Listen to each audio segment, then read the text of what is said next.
हम लोग पल पल पे निगाह बनाए हुए हैं। हालांकि प्रशासन ने हमको हाउस अरेस्ट भी किया था, थाने में भी बैठाया था। हमारे सारे जो एक्टिविस्ट लोग थे उनके घर पे पुलिस का पहरा लगा हुआ था, लेकिन हम लोग इससे डरने वाले नहीं। मेरे नज़र में अगर कोई दलित समझ करके इस मामले को दबा रहा है तो उसके जैसा गंदा इंसान कोई नहीं है, चाहे वो अधिकारी हो, चाहे वो नेता हो, चाहे वो कोई हो। मेरी ये बात समझ के परे है। अगर दलित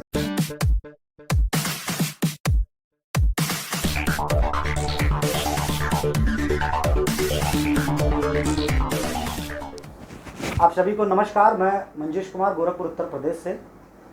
आप देख रहे हैं पिछले कुछ दिनों से गोरखपुर में कितनी सारी घटनाएं घट रही हैं। अभी हाल ही में अनीस कन्नौजिया नाम के एक शख्स को बीच चौराहे पे धारदार हथियार से काट के उनको मौत के घाट उतार दिया गया। और उसके बाद गोरखपुर विश्वविद्यालय की घटना जो लगातार आप अशुभ भारत पे देख रहे हैं कि एक दलित छात्रा की हत्या करके उसको विश्वविद्यालय के प्रांगण में जो है लटका दिया जाता है एक डिपार्टमेंट में। और इसकी कहीं पे भी आपको सूचना और कहीं पे भी मीडिया में इसका खबर आप देखने को नहीं पाएंगे। और इन दोनों मामले को लेकर के आंदोलन कर रहे और इन दोनों को न्याय दिलाने के लिए संघर्ष कर रहे हैं हमारे गोरखपुर के एक बहुत ही कद्दावर जो है समाज सेवी श्री विजय श्रीवास्तव जी हमारे साथ मौजूद हैं। सर, आपका बहुत बहुत स्वागत है। आज हम इनसे बात करेंगे। तो विजय सर के बारे में मैं आपको बता दूं, ये बहुत ही बड़े समाज सेवी हैं। हर मामले में गोरखपुर में कोई भी घटना घटती हो, किसी परिवार के साथ अगर अन्याय होता है तो ये बढ़ चढ़ करके उस परिवार के साथ खड़े होते हैं और उनको न्याय दिलाने के लिए जो है संघर्षरत रहते हैं। इस मामले में भी इन्होंने काफ़ी संघर्ष किया है। इस विषय पे आज हम इनसे बात करेंगे। तो सबसे पहले उन्हीं से जानते हैं उनके बारे में। तो सर, आपका बहुत बहुत स्वागत है हमारे चैनल पे। अपने विषय में कुछ बताइए हमें। मेरा नाम विजय कुमार श्रीवास्तव है। मैं एक समाजसेवी हूँ। समाजसेवी से पहले मैं एक व्यवसायी था। चूँकि समाज सेवा और राजनीति में आने की वजह से मैं अपना व्यवसाय बंद किया। और एक मन में पीड़ा रहती है, किसी भी पीड़ित परिवार के मदद में जब शासन प्रशासन या कोई व्यक्ति जब नहीं खड़ा होता है तो वो पीड़ा मेरी बाहर आती है और मैं उस पीड़ित परिवार या पीड़ित व्यक्ति के साथ ईमानदारी से मैं खड़ा हो जाता हूँ। अब इसको आप समाज सेवा कह लें, संघर्ष कह लें, या जो कुछ भी कह लें, मेरी ये एक भावना रहती है जो लोगों के दिलों से जोड़ देती है और जिसकी वजह से भी आप भी ये बात कहते हुए आज आप हमारे पास आए हुए हैं। मैं जानना चाहता हूँ, ये प्रेरणा आपको कहाँ से मिलती है? आप हर मुद्दे पे कहीं भी कोई घटना घटती है तो आप जिसके साथ अन्याय होता है उसके साथ खड़े हो जाते हैं। ये प्रेरणा आपको कहाँ से मिलती है? देखिए, ये शुद्ध बताऊं तो मेरी माता जी पीछे हैं, आज तस्वीर में हैं। मैंने अपने माँ से, अपने ख़ानदान से, अपने परिवार से ये सब कुछ सीखा है। हमारा परिवार या हमारे परिवार का कोई भी व्यक्ति, आप किसी से भी मिलेंगे तो वो व्यक्ति जहाँ भी है, जिस भी स्थिति में है, वो अपने समाज के लोगों को, जान पहचान के लोगों को, अनजाने लोगों के मदद के लिए तन मन धन से खड़ा होता है। और मैं चूंकि उस परिवार का हूँ, मेरा डीएनए वही है, तो ये एक आप इसको कह सकते हैं कि ये मेरा खानदानी जुनून है, लोगों की मदद करना। तो बहुत अच्छी बात है ये, और आप इसको बखूबी निभाते भी हैं। इसके लिए आपका बहुत बहुत साधुवाद है। और मैं बात करना चाहूँगा आपसे, चूँकि आप इस मामले में संलिप्त थे, इस पूरे मामले को आपने बहुत नज़दीकी से देखा है। गोरखपुर में सबसे पहले तो मैं ये जानना चाहूँगा कि ये मुख्यमंत्री का शहर है। मुख्यमंत्री योगी आदित्यनाथ इस गोरखपुर से बिलोंग करते हैं और उनके शहर में एक हफ्ते में लगातार ऐसी दो घटनाएं जो दलित कम्युनिटी से आने वाले दो लोगों की हत्याएं हो जाती हैं। एक अनीस कन्नौजिया, जिन्हें तो सरेआम जो है बीच चौराहे पे उनको काट दिया जाता है, और दूसरा जो ये प्रियंका भारती जो विश्वविद्यालय की घटना है। आखिर ये मुख्यमंत्री के शहर में इन सब कुकृत्यों पर रोक क्यों नहीं लग रहा है? देखिए, हत्या न दलित की होती है, न पिछड़ी की होती है, न सामान्य की होती है। हत्या एक जीव की होती है, और जीव हत्या या किसी के जीवन लीला को समाप्त करना या समाप्त करने में मदद करना ये बहुत ही गलत माना जाता है। और अफसोस है कि माननीय मुख्यमंत्री जी का ये शहर है और इस शहर में अधिकारियों की लापरवाही कह लीजिए, सामाजिक उपेक्षा कह लीजिए, चाहे जो कुछ भी कह लीजिए, अगर ये इस शहर में हो रहा है तो बहुत ही शर्मनाक विषय है। मुख्यमंत्री जी के संज्ञान में ये बातें आ रही हैं कि नहीं आ रही हैं, ये भी सोचने वाली बात है। यहाँ के अधिकारी निरंकुश हैं। ये अधिकारी अपने गुड वर्क के चलते और मुख्यमंत्री के निगाह में अच्छा बने रहने के चक्कर में जो घटनाएं घट रही हैं वो उनको संज्ञान में दे रहे हैं कि नहीं दे रहे हैं, ये सोचने वाली बात है। अगर ऐसा प्रशासन कर रहा है तो ये बहुत ही सोचनीय बात है। अन्नीस कन्नौजिया की हत्या से पूरा समाज मर्माहत है। उस लड़के ने आत्महत्या किया था, उस लड़के ने हत्या किया था, उस लड़के की हत्या की गई थी, सरेआम की गई थी, क्योंकि उसने प्रेम विवाह किया था। तो प्रेम विवाह आज के परिवेश में करना कोई गुनाह नहीं है।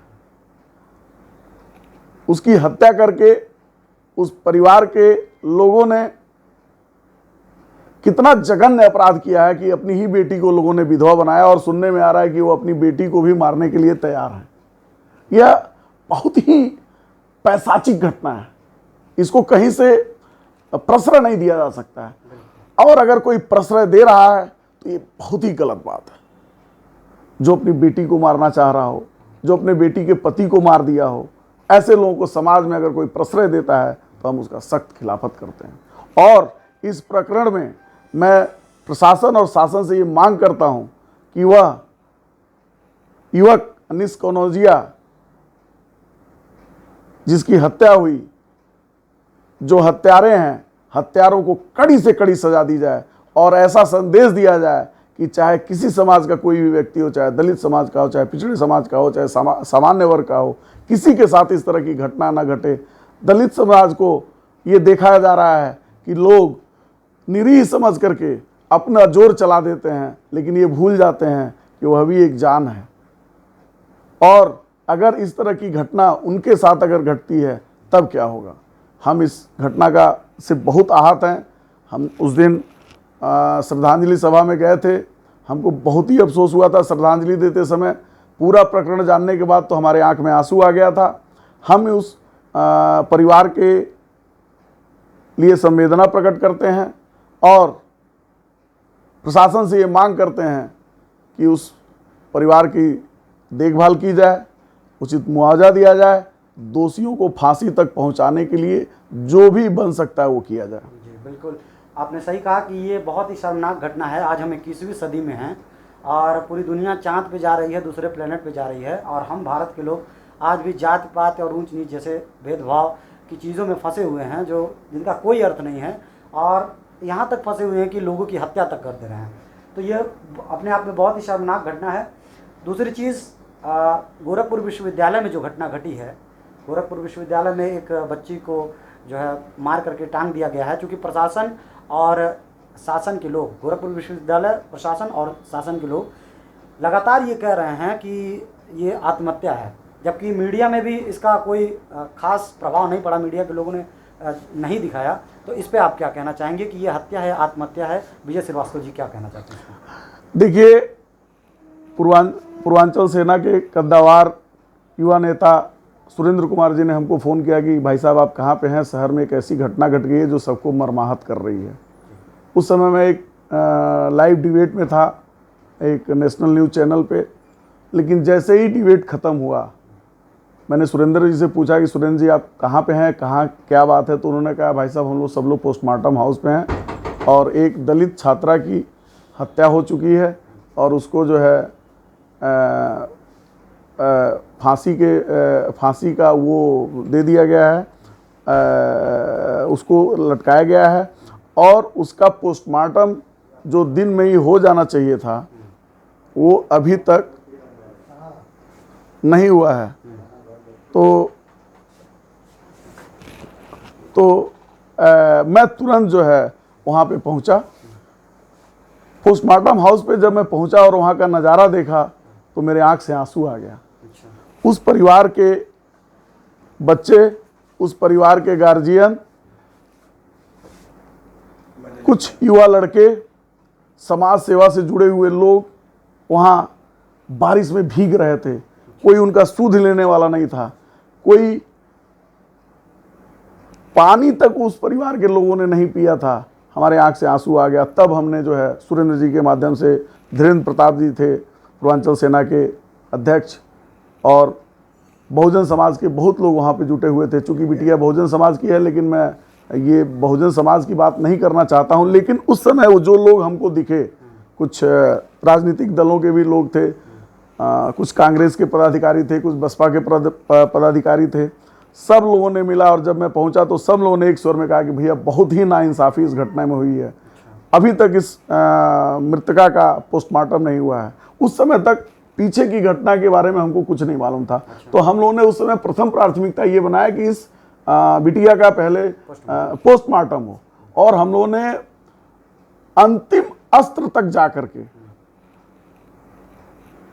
प्रशासन को घुटनों के बल पे टिकवाते हुए रात को, फिर भी रात के 2 बज गए उसका पोस्टमार्टम होते होते। जिलाधिकारी से बात करनी पड़ी, एडीएम से बात करनी पड़ी, सिटी मजिस्ट्रेट से बात करनी पड़ी, सीएमओ से बात करनी पड़ी, पुलिस प्रशासन से बात करना पड़ा। लेकिन वो विश्वविद्यालय का चौकी इंचार्ज, जिसकी लापरवाही से ये सारी घटनाएं घट रही थी, वो बहुत ही उद्वेलित करने वाली थी।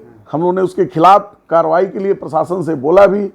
और जब ये सारी चीज़ें लोगों ने धरना प्रदर्शन और सब कुछ किया उस पोस्टमार्टम के लिए, तब जाकर के सभी भाइयों के सहयोग से जब प्रशासन दबाव में आया, तो उस समय जाकर के फिर भी रात को 2 बजे पोस्टमार्टम संपन्न हो पाया।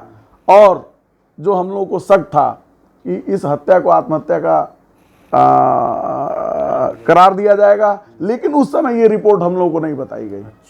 अगर उस समय रिपोर्ट ये बताई गई होती तो स्थिति दूसरी होती। अच्छा, तो चूंकि ये गोरखपुर मुख्य शहर है, और मुख्य शहर में चूंकि सिटी मजिस्ट्रेट, डीएम सबका कार्यालय यहीं पे स्थित है, और इस बीच शहर में ये घटना घटती है, वो भी विश्वविद्यालय जैसे एक उच्च संस्थान में ये घटना घटती है। 2 बजे का मामला है, लेकिन उसका पोस्टमार्टम जो है, चूँकि मुश्किल से 5-6 किलोमीटर पड़ता होगा मेडिकल कॉलेज, उसकी पोस्टमार्टम में देरी करने के पीछे प्रशासन का क्या मकसद था? पहले तो आप सुधार करें, ये घटना 11:30 बजे की है। अच्छा। और सूचना लगभग सबको मिल चुकी है। अच्छा। 12 बजे तक सारे विश्वविद्यालय प्रशासन, जिला प्रशासन, पुलिस प्रशासन और घर वालों को सूचना दे दी गई थी। सब लोग वहाँ पहुँच चुके थे। लेकिन जब हमारी चौकी इंचार्ज से बात हुई तो चौकी इंचार्ज ने कहा कि भाई साहब, ये घटना का संज्ञान हमारे पास 2:23 पे आया है, जो कि हम इसको गलत मानते हैं। चलिए, 2:23 पे आपके पास सूचना आई, आपको पंचनामा कराने में, आपको लिखने पढ़ने में, लाश उतारने में आधे घंटे का समय लगा। 3 बजे आप पहुंच गए। क्या आप पोस्टमार्टम नहीं करा सकते थे? क्या आप इनिशिएटिव नहीं ले सकते थे? लड़की मर गई, उसकी लाश की भी दुर्दशा करने पे ये लोग तुले हुए थे। दुख इस बात का है, और इस दुख के साथ साथ हम अभी भी मानने के लिए नहीं तैयार हैं कि उस बिटिया ने आत्महत्या किया हो। जो बिटिया जाके एग्जाम दी है, आंसर शीट लिखी है, अपने सहेलियों के साथ बाहर आ रही है, और वो जाके फांसी के फंदे पे लटक जा रही है। यही चीज़ मैं जानना चाहता हूँ कि प्रशासन के लोग और जो मीडिया में इस समय खबर है, स्थानीय मीडिया में, वो लगातार कह रहे हैं कि ये आत्महत्या है, और आप कह रहे हैं कि हत्या है। आप किन आधार पे कह रहे हैं कि ये हत्या? देखिए, हमारे शहर के जो नगर विधायक हैं माननीय राधा मोहन दास अग्रवाल जी, वो पेशे से डॉक्टर भी हैं, वो डॉक्टरी भाषा समझते भी हैं। उन्होंने पहले हमारे उस बिटिया के घर पहुंचने से पहले उन्होंने ये बात कही थी, सार्वजनिक रूप से कही थी, ट्वीट भी किया था, और कहा कि ये आत्महत्या नहीं, हत्या है। राधा मोहन अग्रवाल विधायक जी ने? जी। अच्छा। उसके बाद हम लोगों को भी विश्वास नहीं था कि ये आत्महत्या है, तो हम लोग तो उसी पे काम कर रहे थे कि ये हत्या है। और जब पोस्टमार्टम रिपोर्ट जब हम लोग के सामने आई तो हम लोगों ने उसका विरोध किया कि हम इसको नहीं मानते हैं। आप इस पूरे प्रकरण में हत्या का मुकदमा दर्ज करिए। प्रशासन से हम लोगों ने कड़ाई से ये बात कही, पूरा समाज वहाँ पे था, वहाँ कोई भेदभाव नहीं था। गोरखपुर शहर के कोने कोने से लोग उस बिटिया के परिवार के घर तक पहुंच चुके थे। सब लोगों ने एक सुर में मांग किया कि यहाँ इसमें हत्या का मुकदमा दर्ज होना चाहिए। किसी भी हालत में आत्महत्या हम लोग नहीं मानते हैं। खैर, प्रशासन ने उस विभाग की विभागाध्यक्षा के खिलाफ नामजद 302 का मुकदमा दर्ज किया, लेकिन हम लोग ये समझ नहीं पाए कि वो प्रशासन हम लोगों को जो है, हम लोगों के आंदोलन को ढीला करने के लिए इस तरह का काम किया। क्योंकि अगर पोस्टमार्टम में आत्महत्या है और मुकदमे में हत्या है तो ये तो ऐसे ही सारा कुछ खारिज हो जाएगा, कोई इसका मतलब नहीं है। फिर हम लोग विवेचना में सब कुछ खत्म हो जाता है। अगर मुकदमा दर्ज हुआ तो उस विभागाध्यक्ष की गिरफ्तारी अब तक क्यों नहीं हुई? और जो सबसे बड़ी बात है कि शासन और प्रशासन, अगर एक दुकानदार के दुकान के सामने सीसीटीवी कैमरा नहीं लगता है, 10,000 रुपये का फाइन काट दिया जाता है। वो विश्वविद्यालय जो पूर्वांचल ही नहीं देश का अग्रणी विश्वविद्यालय में जिसका नाम है, उस विश्वविद्यालय में सीसीटीवी कैमरा नहीं काम कर रहा है, क्या मतलब है?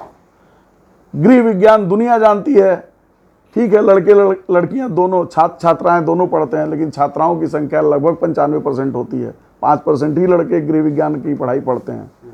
उसमें सीसीटीवी कैमरा नहीं है, वहां सिक्योरिटी गार्ड नहीं है, क्या मतलब है इसका? और अगर सीसीटीवी काम नहीं कर रहा है, इसका दोषी कौन? सिक्योरिटी गार्ड नहीं है, इसका दोषी कौन? उस कमरे का ताला कैसे खुला, दरवाजा कैसे खुला, दोषी कौन? ये सारी बातें विचार रही हैं। और हमने अपने अपर जिलाधिकारी महोदय से ये कही भी थी कि सर, कानून हम लोग बहुत जानते हैं हम, लेकिन आज की डेट में कानून से परे, नियम से परे, हम आपसे सिर्फ भगवान को हाजिर नाजिर मार करके कहते हैं कि आप एक जिला प्रशासन से और एक पुलिस प्रशासन से, जिले की और पुलिस की नेतृत्व करते हुए आप लोग यहाँ पे हैं, भगवान के नज़र में आप लोग इस मामले में जांच कराइए। उन लोगों को भी अफसोस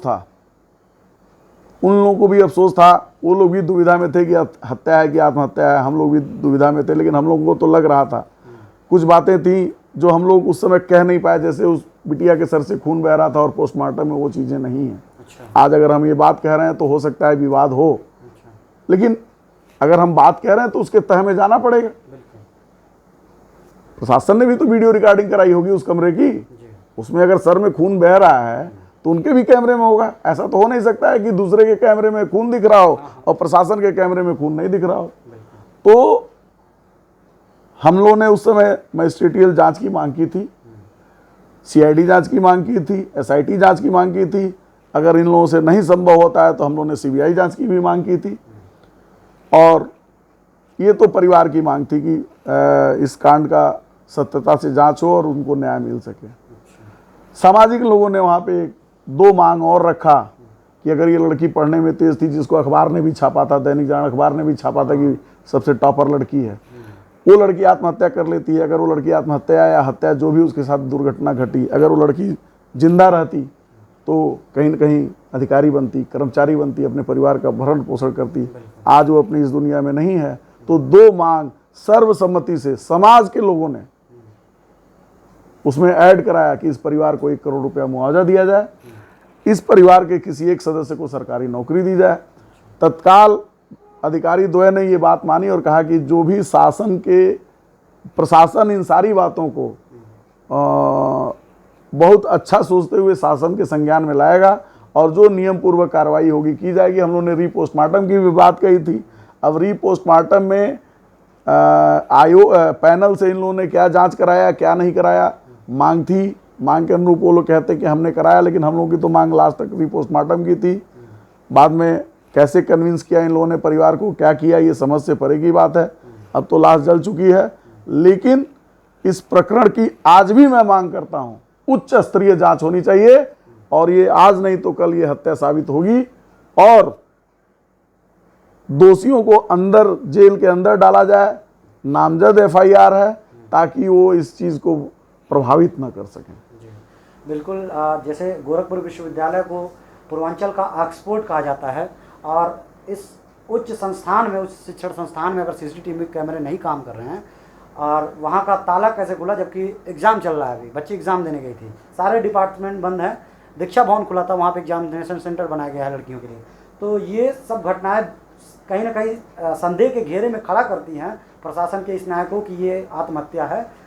इस पर उच्च स्तरीय जांच होनी चाहिए और मामला सबके सामने आना चाहिए कि आखिर ये हत्या है या आत्महत्या। अगर आत्महत्या है तो उसका पुख्ता सबूत हमको दीजिए, सीसीटीवी कैमरों का जांच कराइए और पुख्ता सबूत दीजिए।